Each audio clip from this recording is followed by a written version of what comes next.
Hello everyone, I'm Kristen Johansson from the Multicultural Communities Council of South Australia.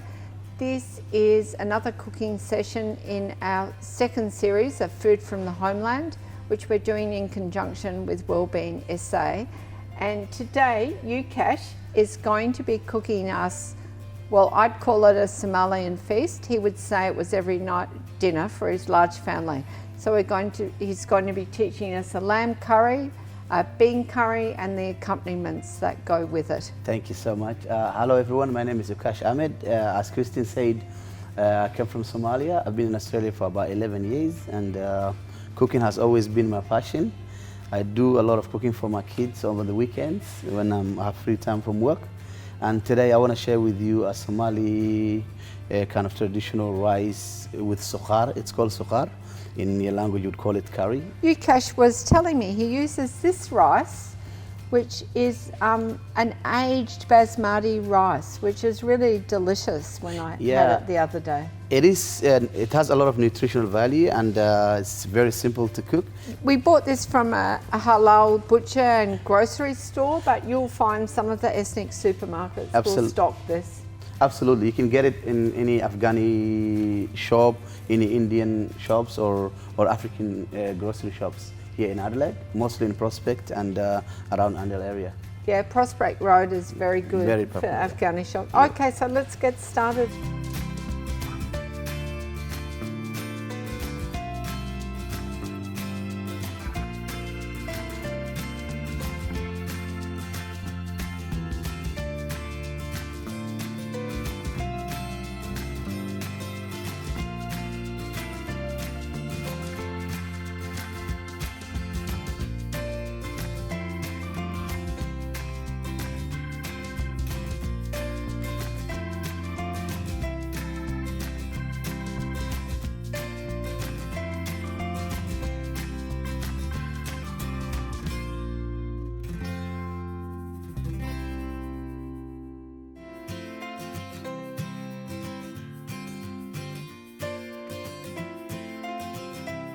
Just to start the process, what I usually do is I put enough water to cook the rice with in the saucepan, and then put my lamb meat in it so that I can get the stocking out of it. And once it comes to full boiling for a good 5 to 10 minutes, then I take the meat out of it and then start making the rice with the stockings that I get out of the boiling lamb meat. So we start putting water in it.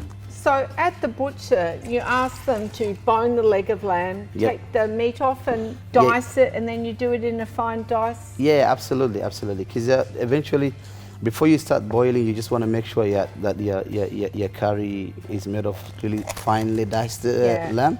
So you start the process just before you start cooking. So when I go to the butchers, all I ask for is give me either the leg or the shoulder. Preferably, I would love the leg of the lamb. Yes, and so this is how they cut it up? And this is how they cut it up, but this is still too a little bit thick. So then we cut it into these fine pieces, and that's what is going to look good when you do the lamb curry. So about 1 centimetre chopped, yeah? That size, yeah, inside.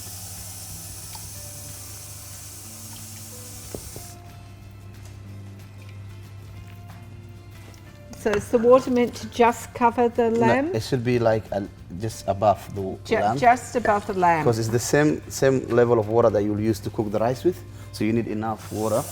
Okay, so the water's just covering the lamb. Shall we pop that on? Pop up and then just start boil. Just turn on the stove. Straight up. Okay, so you're going to bring it to the boil and then turn it down. Absolutely. Sure. And Ukash, you also put the bones in the lamb curry, don't you? So that's interesting. I see you've got a bowl there. Shall we pop them in? Yeah, absolutely. So what you do, this is what gives you a nice soup stocking for while you're preparing the rice. So you put the bones in the boiling water, so it comes to give you a nice soup that will be used to cook the rice with.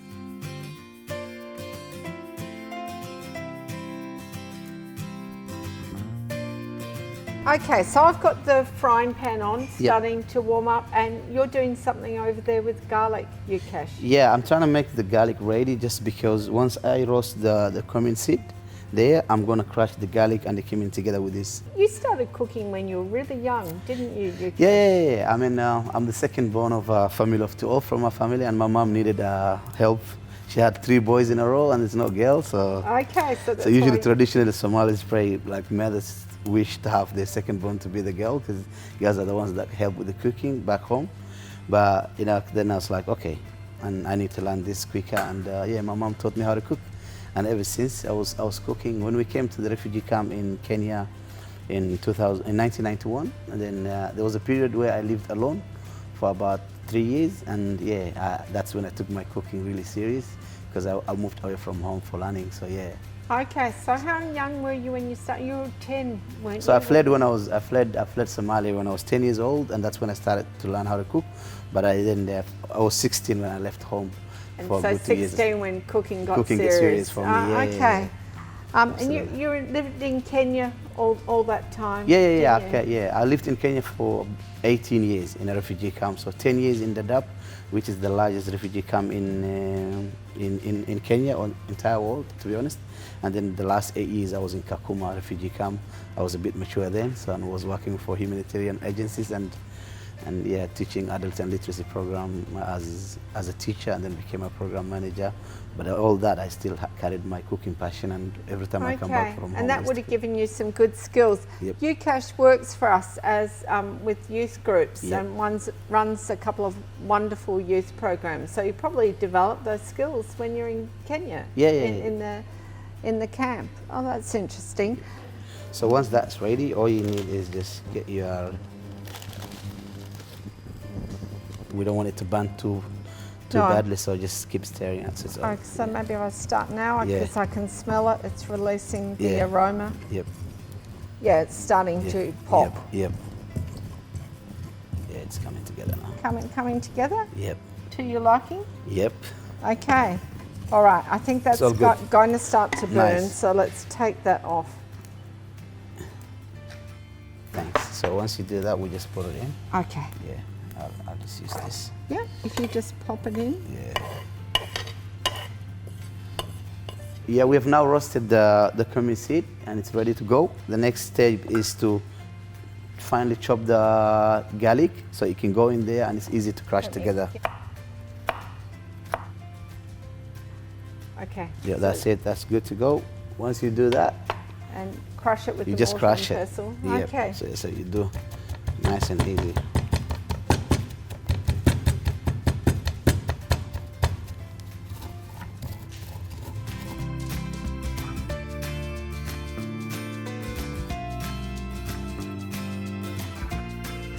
So Ukash, I reckon this has been on about 10 minutes. Yep. Do you want to have a check? Yep, it's ready. It's So coming up beautiful. So it's ready. So it's got a foam And there's on the the foam top. on top. Yep. Our next step is to sieve off the meat and from the stock. And so what we need to have is place that pot in here, Okay. and then we can place this on top so we can keep the meat in here. Okay. So And then we'll just boil. So if we bring it over. Yeah. So you just bring it back in again. So make sure it's all nice and easy. And then you can just.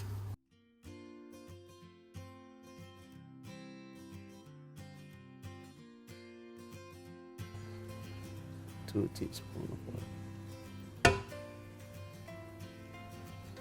While this is warming up, Yep. Ukash, let's get Karen in, and Yep. she can talk about the health benefits of this Thanks. lovely meal That you're would be making. good. Hi Ukash, it's great to meet you again. We had such a great day cooking in my kitchen Yeah. on Monday, and I learned quite a few things about Somali cooking and about certain foods that I didn't know about. Yeah. So the first one I'd like to talk about are these Beans. beautiful beans, Yep. tiger beans. You Yep. call them tiger beans. If you can have a look at the markings on the beans, they may have a different name when you go to look for them. Yep. I believe Ukash, they can be bought in the African In the shops, African shops, or even Afghani shops, Afghani shops, or Indian shops. Indian as well. shops, Some of them sell it, and you may have some markets may carry them. I've not noticed them before, but the thing I love about these beans, they're a bit like the azuki bean, and unlike cannellini beans or borlotti beans, you don't need to soak them overnight. You can cook them from a dry state for about 45 minutes, add your flavourings and spices, and you end up with the most amazing vegetarian alternative to a meal that's really high in protein, fibre and resistant starch. So that for me was a real find, because a lot of people are so frightened of cooking with lentils and chickpeas and the dried beans that they really don't know how to use them. Many cultures don't know how to use them, yet they're such a good cheap source of protein and fibre and, you know, really good things for your health and your gut and your body. So Absolutely. Thank you for introducing me to the tiger bean. Pleasure. Another thing that I loved learning from Ukash were the bananas. Every meal that you eat in Somali, you have banana with the meal. So you have half a banana or a whole banana. Yeah, we grow a lot of bananas in Somalia, and it's one of those fruits that we actually transport to the rest of Africa. And it's become such a tradition that if you want to serve any dish in Somali community with either rice or pasta, when you put all the veggies, it's not complete if it doesn't come with the fruit of bananas with it. And we usually have it, one full banana. So before I came to Australia, I had a lot of it, because I think partly because we didn't have a lot of food for so bananas would make you a little bit fuller and give you the right energy.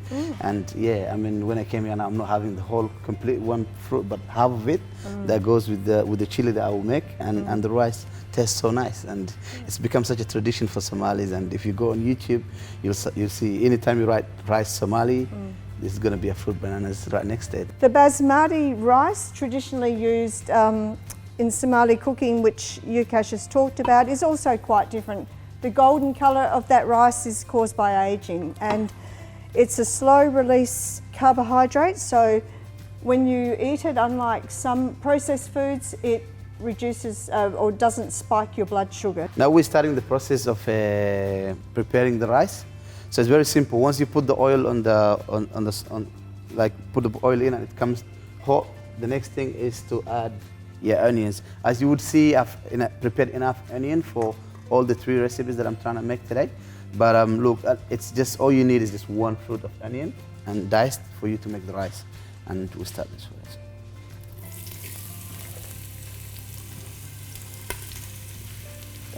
That's that.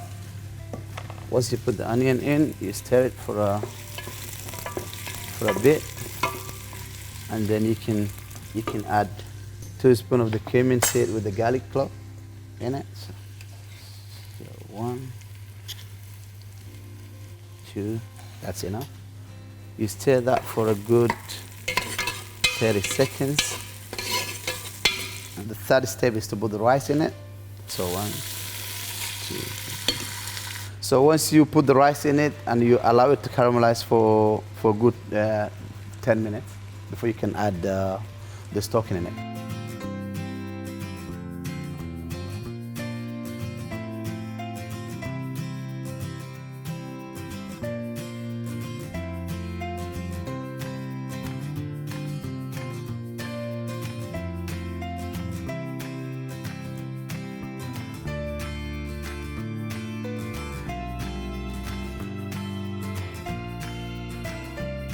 I'll start by putting the oil in first, which is the first one.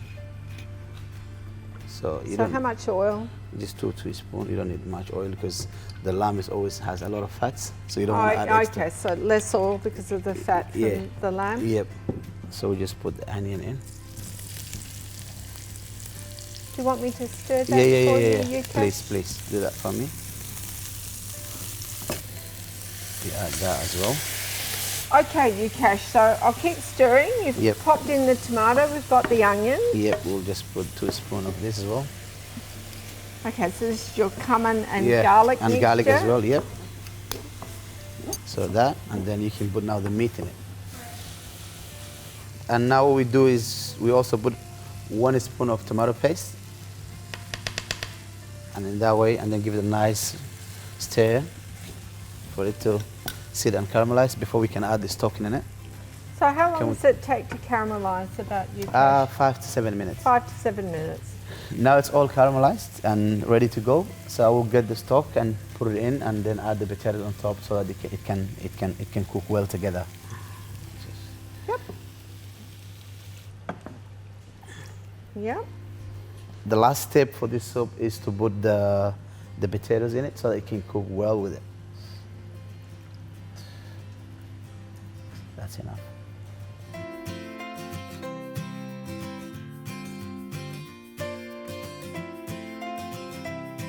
Now the beans have been boiling for 45 minutes. It's now ready, and the next step is now to put the cumin seed, the onions, the tomatoes in it, and then put the beans and with sauce in it. Okay, I think that's ready, Ukash. Let's add the onion to Let's it. put the onion in it. That's enough. And you should also add the tomatoes in that. It's already ready, diced, ready to go. So, And you also add the cumin and garlic in it, so they're all nice and caramelized. And yep. here you go.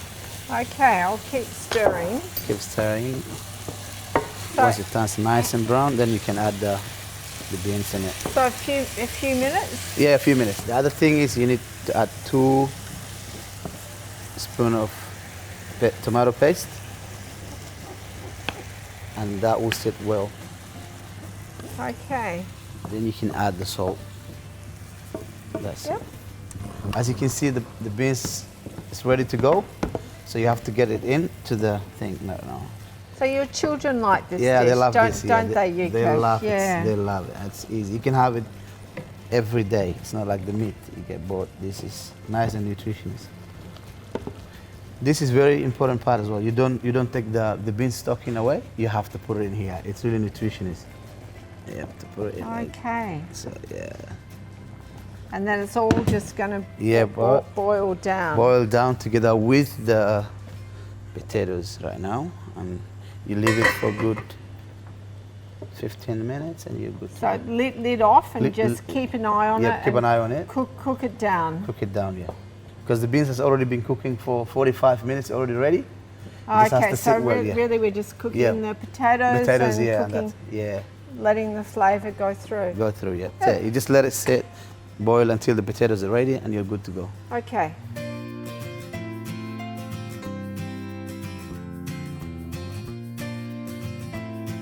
This dish comes also with a salad on the side.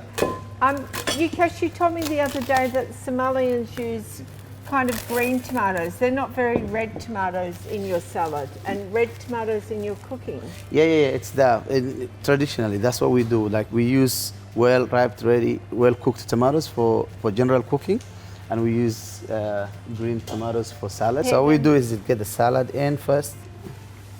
Once you put that in there, enough for everyone, then you get the tomatoes. Just put it in there. I've already put the cucumbers and the onion together. All chopped. All chopped, ready to go. So you just put it in there as well. Once you did that, then other thing is make the avocados. So that's a nice healthy salad for your family. So your children like the salad? They like the salad. It took us a lot of convincing, but now they're used to it. They're used to it, yeah, and now they love the salad. Any food without salad, they won't eat anymore. So it's good. So it goes like that.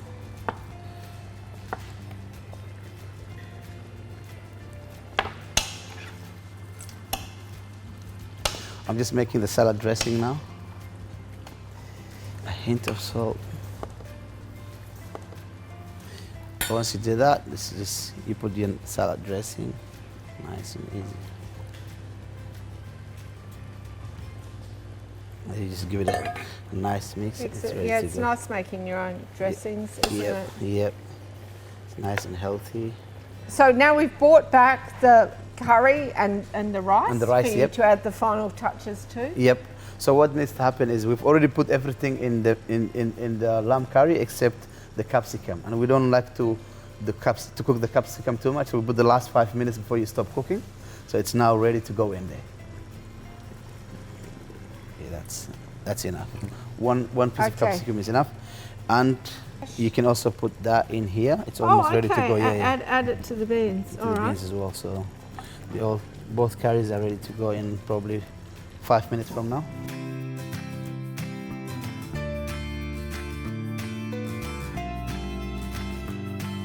The dish is coming together nice and easy right now. So the last part is to make the chili that goes both with the beans curry and the lamb curry with the rice. So to do it, all we need is a bit of onion, chop 3 pieces of green chili, nice, easy to crush, and then it's So I went looking for green chilies for Ukash, Yep. and I could only find quite fat green chilies, which Ukash has told me weren't strong enough. Yep. So where do you get the we thin grow it at green home. I grow chilies? this at home. So Oh, you grew them at home? yeah. Oh, okay. You may have to go to the Adelaide Central Market and have a look at their chilies, but growing chilies is a very big thing at the Yep, moment, so absolutely. maybe grow your own as well. you just take a little bit of coconut, put it in that. That should be enough. And then you just 1/8 of garlic, not too much. You don't So want so just much. the tiniest, Tiniest amount of the garlic. clove of garlic. Yep. Just cut that part. Is probably enough. That's probably enough. Okay, so just a sliver, A sliver. really, Just of put garlic. that. You also add a hint of salt. That's enough. Okay. Then you crush this together before you put the lemon in. It's a little bit of water, that's enough. And it's ready to go.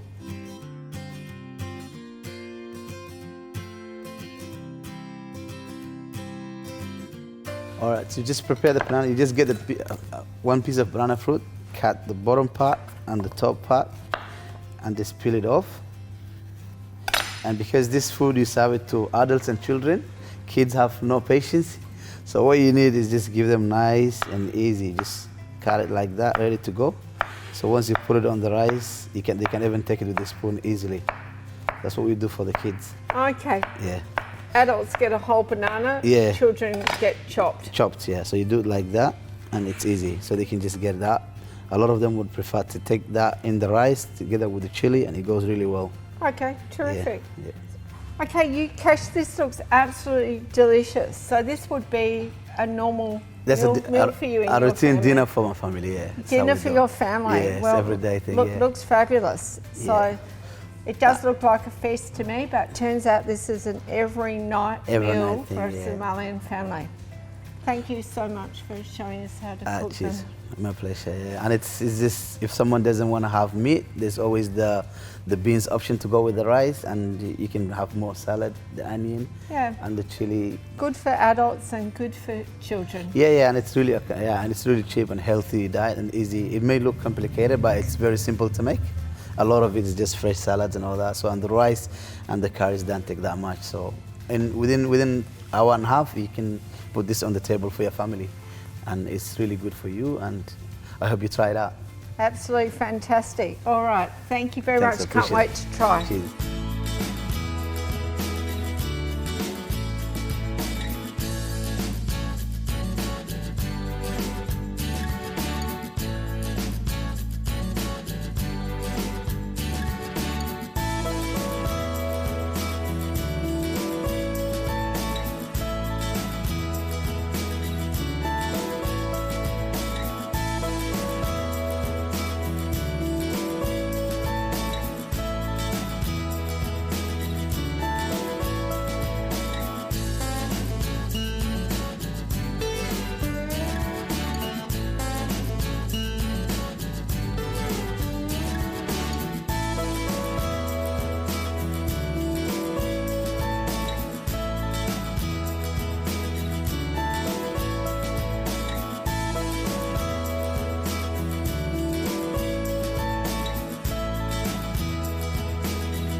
All cultures, regardless of where we come from, tend to use more salt in our cooking. To reduce salt in your food, it's a good thing to do it gradually. It's a bit like reducing caffeine as well as sugar. It's very hard to go cold turkey, so a little bit at a time. If you base your meals on as many fresh foods as possible, you'll find that you will avoid a lot of salt in your diet, because 75% of the salt in the Australian diet comes from processed food.